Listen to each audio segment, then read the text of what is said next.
Hi, my name's Hannah, and this is an American's Year in Israel. I'll be posting blog updates every week to kind of give you a feel what it's like to live in Israel. I'm a graduate student here at the Hebrew University in Jerusalem. I'll be studying Middle Eastern Studies, and I've been here for about a week now, and I really love it here. It's my third time, but you learn something new every time. So, living here is a little bit different than visiting.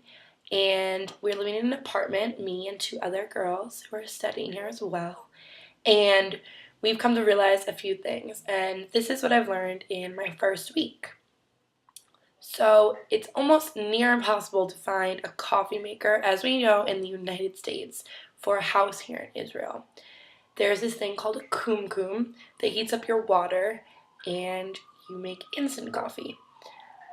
Not a big fan of instant coffee. I am a Starbucks junkie, but I guess I'm gonna have to get used to it. Or if someone wants to send me via, it would be much appreciated. Um, Also, here's something very interesting if you didn't know. In Israel, all kids over the age of 18 have to serve in the Israeli Defense Force. So that means for about 2 to 3 years, all the kids from 18 to 21, 22 are serving their country. I think that's very awesome. It's extremely patriotic of them, and I think that American kids need to step up a little more. We get a little too comfortable and we don't do something that's not for ourselves. And here, every single person has to do that. And I think that's incredible. So, step it up, America. Um, Jerusalem is a very religious city. It is the epicenter for spiritual life around the world for three major religions: Islam, Christianity, and of course Judaism. So it's a very religious city, and it's very awesome to see all the different people practicing their different customs and religious traditions. Because of that, the city is very hard to find food that's not kosher.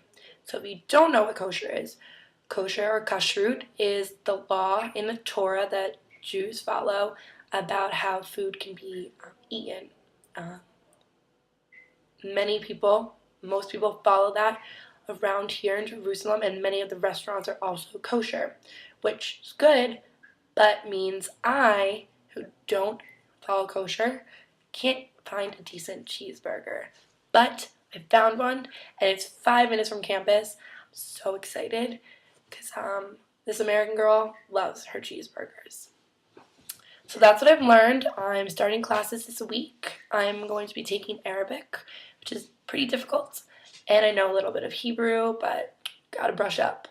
I think it's exciting to be in this city. It's one of the most incredible cities in the world.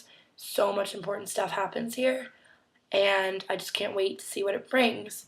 So I'll be sharing with you all my adventures and mishaps. Probably the instant coffee thing is going to be one of those. So follow my blog posts, and can't wait to see you next time in An American's Year in Israel.